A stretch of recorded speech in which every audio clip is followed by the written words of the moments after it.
क्या आपकी समझ में वेद आते हैं? वेद धर्म है, पर ये बांसुरी जो है वो प्रेम है। क्या चाहिए आपको, धर्म या प्रेम?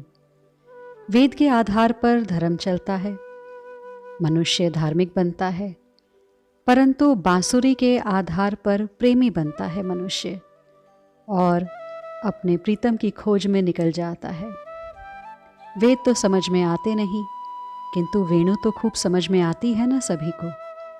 वेद के लिए तो ब्राह्मण बनना पड़ेगा, किंतु वेणु को तो पशु पक्षी भी समझते हैं। और यदि आप स्त्री हैं या शूद्र हैं तो वेदों पर तो अधिकार ही नहीं है, फिर कहाँ जाएंगे? किंतु क्या श्री कृष्ण की वेणु में, उनकी बांसुरी में ये झंझट है? स्त्री हैं, शूद्र हैं, ब्राह्मण हैं, क्षत्रिय हैं, वैश्य हैं, कि तभी आप वेणु सुन सकते हैं यदि आपके पास कोई योग्यता है, अन्यथा नहीं। वेणु को तो शूद्र भी सुन सकता है ना।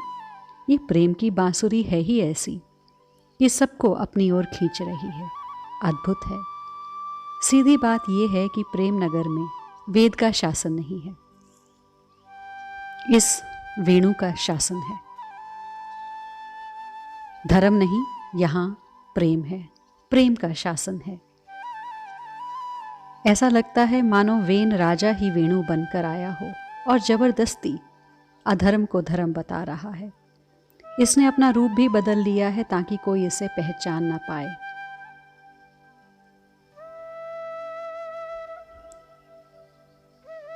वृंदावन में नई नई आई एक गोपी दूसरी से कहती है, क्योंकि ये वेणु उसके सतित्व को मिटाने में लगा हुआ था।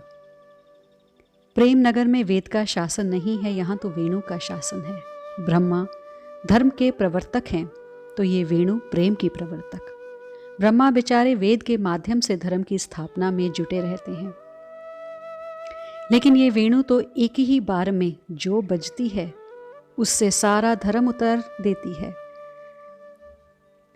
सतियों का सतित्व छीन लेती है, लज्जाशील की लज्जा को हर लेती है। तभी तो इस प्रेम नगर में हाहाकार मच गया कि ये कौन है, वेणु कहाँ से आई है और ये चाहती क्या है। एक परम गोपी थी, उसका सब कुछ हर लिया था इस वेणु ने, यहाँ तक कि अपने पति को ही भूल बैठी थी। बस इसके मन में श्याम सुंदर छा गए थे। इसने बहुत कोशिश की, बहुत मन को समझाया, किंतु बांसुरी तो अधर्म पर ही उतर आई है मानो। अब तो गोपी बिलखते हुए कहती है, अरे सखी क्या कहूँ, मुझे तो लगता है ये वेणु नहीं वेन का ही अवतार है। पुराणों में एक राजा वेन हुआ जो बड़ा ही अधर्मी था। उसने अधर्म का ही प्रचार किया। उसने अपने राज्य में ये ढिंडोरा पिटवा दिया था कि कोई यज्ञ नहीं करेगा, कोई दान नहीं देगा, कोई भगवान नहीं है। सखी कहती है, ये वेणु भी तो वही राजा वेन है जो रूप बदल कर आया है। और दूसरी सखी हंसने लगी। मेरी गुरु तो अनसुईया माता थी, मैं उन्हीं को गुरु मानकर अपने पति की सेवा करती थी, पति को ही भगवान देवता मानती थी, किंतु इस वेणु ने तो मेरे धर्म का सत्यानाश ही कर दिया है। अब क्या कहें? देखो, धर्म के प्रवर्तक हैं ब्रह्मा, किंतु अधर्म की प्रवर्तक है ये बांसुरी। ये कहते हुए गोपी खूब हंसी। अब किसकी बात मानी जाए? ब्रह्मा के तो 4 मुख हैं, किंतु इस वेणी के तो 8 मुख हैं। अब जो बात ज्यादा मुख से कही गई हो उसकी मान्यता ज्यादा होती है ना, इसलिए। तुरंत एक सखी बोलती है, तुम क्या मानोगी? वेणु तुमसे मनवाएगी। यहां तुम्हारा चुनाव नहीं है कि तुम किसे मानो। ये बड़ी जिद्दी है। तुम कितनी भी धर्म को मानने वाली हो, किंतु ये तुमसे अधर्म करवा कर ही रहेगी। कैसे? तो यह सखी तुरंत बोली, तुम क्या पति की सेवा करती हो? कहाँ? अब तो लगता है श्याम सुंदर ही हमारे पति हैं। फिर मन में तर्क भी उठते हैं कि हमारे पतियों के भी पति तो श्याम सुंदर ही है ना। फिर श्याम सुंदर ही हमारे पति कैसे नहीं हुए? वे तो सभी के पति हैं। तो पहली सखी खूब हंसी और बोली, ये सब बांसुरी का ही कमाल है कि मन में धर्म की धारणा बदल रही है अब तुम्हारे। अब नहीं लगता कोई डर, ना नर्क का ना पाप का। अब तो लगता है इन सांसारिक पतियों की सेवा से अगर स्वर्ग मिले तो स्वर्ग तो रहने ही दो, हमें तो सांवरे के रंग में रंगना है। उसको आलिंगन करके पाप लगे तो पाप ही पाप करती रहेंगी। उनके आलिंगन का सुख सखी हमसे तो ना छोड़ा जाएगा। एक सखी बहुत देर से गंभीर बैठी थी, तभी बांसुरी बज गई और पूरे प्रेम नगर में उसकी ध्वनि फैल गई। सब में चीख पुकार मच गई। कोई कहती है आहा, श्याम सुंदर के अरुण अधर। वैरन वेणु हर समय चिपकी रहती है, इन अधरों का पूरा रस यही ले जाएगी। अरे हमारे लिए भी थोड़ा छोड़ दे, कोई कह रही है। ये क्या बात हुई, सुख तो ये ले रही है। ये वेणु मज़े से श्याम सुंदर के अधरों का तकिया बनाकर उसमें पौड़ी हुई है, श्याम सुंदर से अपनी सेवा करवा रही है। इसके पांव श्याम सुंदर दबा रहे हैं अपनी उंगलियों से, पलकों से पंखा कर रहे हैं। एक गोपी जो अभी तक नहीं बोली, वो भी बोल उठी। देखो तो, इतने सुख मिलने के बाद भी बांसुरी ना स्वयं सोती है ना हमें सोने देती है। सब कुछ इस बंशी ने ही किया है। जो जो ब्रह्मा ने धर्म बताए, इस बैरिन बांसुरी ने सबको पलट दिया। इस प्रेम नगर में अधर्म ही धर्म बन गया है। अब तो मन मन ही नहीं रहा, मन प्रीतम बन चुका है। अब बताइए क्या करेंगे। प्रीतम का झूठ, प्रीतम के लिए बोला गया झूठ। अब क्या ये झूठ तुम्हारे तथा कथित सत्य से कम है? अरे बड़ा महान है। महान सत्य तो यही है, और जिस सत्य से प्रीतम दूर हो जाए, जिस सत्य से प्रीतम को कष्ट पहुँचे, जिस सत्य के कारण प्रीतम हमारा ना रहे, आग लगे ऐसे सत्य में। सखी तो अपने सांवरे सजन से सुनना चाहती है। क्या सुनना चाहती है? झूठ। हाँ, एक दिन कह दिया श्याम सुंदर ने, आज के बाद हम सच बोलेंगे। सखी को डर लगा। सच बोलेंगे? तुम हमें छोड़कर तो नहीं जाओगे? सखी ने जब ये पूछा तो श्याम सुंदर ने कहा, क्या बोलूं, सच या झूठ? सखी तुरंत बोली, झूठ ही बोल दो। अगर छोड़कर जाना है तुमको तो ऐसा हृदय विदारक सच हमें नहीं सुनना।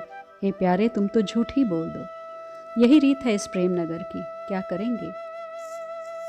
एक सखी सज धज के आई, कहने की बात ही नहीं है कि श्याम सुंदर के लिए सज कर आई। कैसी लग रही हूँ, सखी ने पूछा। श्याम सुंदर ने मुंह बिचकाया और कहा, नहीं, सुंदर नहीं लग रही। बेचारी दुखी हो गई। दूसरे दिन मुंह में केसर मलाई लगाकर घंटों बैठी रही। फिर मुंह धोकर गुलाब की पंखड़ियों को मलकर अपने मुंह में लगाकर सज सवर कर आई। फिर श्याम सुंदर के पास, कैसी लग रही हूँ, बड़े प्यार से पूछने लगी। उसे आज विश्वास था कि श्याम सुंदर को मैं आज तो सुंदर ही लगूंगी। पर श्याम सुंदर भी सत्यवादी बनने को तुले थे। वो भी सच सच बोल दिए, नहीं, अभी कसर है थोड़ी। बेचारी गोपी फिर गई दुखी मन से अपने घर। दूसरे दिन उसने पहले चंदन का चूर्ण तैयार किया, फिर अपने मुख में मला। घंटों मलती रही। उसे लगा आज तो मैं सुंदर लगूंगी ही, किंतु जैसे ही उसने अपना मुंह धोया, ज़्यादा घिसने के कारण उसके मुंह की कोमल खाल चली गई थी। ये देखकर वो बहुत रोने लगी। पहले ही ठीक थी, अब तो कुरूप और लग रही हूँ। वो नहीं गई आज श्याम सुंदर के पास। इधर श्याम सुंदर उस गोपी की प्रतीक्षा करते रहे, आज आएगी, अब आएगी, पर नहीं आई। ये भी रसिक शेखर हैं। पहुँच गए उस गोपी के घर। उस समय घर में कोई नहीं था, इसलिए बाहर से आवाज़ दी, किंतु दुखी गोपी जानबूझकर बाहर नहीं आई। उसे लगा ऐसा मुख क्या दिखाऊं, मुख की खाल ही उतर रही है। वो नहीं आई। श्याम सुंदर उसके घर में ही घुस गए और भीतर जाकर उस गोपी को पकड़ लिया और बड़े प्रेम से बोले, सखी, पूछोगी नहीं कि आज कैसे लग रही हूँ? नहीं, सिर हिला दिया गोपी ने। फिर आईने के सामने श्याम सुंदर और वो गोपी अब खड़े हैं। श्याम सुंदर उससे कहते हैं, अब देख कितनी सुंदर लग रही है तू। ओह सखी, तुझमें जो सौंदर्य निखर के आज आया है वो किसी में नहीं है, देख। और स्वयं भी आईने के सामने खड़े हैं और सखी को भी खड़ा किया है। सखी देख रही है, मुग्ध है। झूठ ही सही, पर श्याम सुंदर के झूठ ने इसे सच में सौंदर्यता प्रदान कर दी थी। अब ये इतरा रही है, सब सखियों में अपने को ही सुंदर मान रही है। और क्यों ना हो, जब श्याम सुंदर के नयनों ने इसे सुंदर बना दिया तो ये सुंदर है। इस प्रेम नगर की यही तो सुंदरता है कि कोई आग्रह, दुराग्रह नहीं कि सत्य ही बोलना है, नहीं, यहाँ तो प्रीतम के मुख से झूठ सुनना, उनके लिए झूठ बोलना, ये बड़ा आनंददायी है।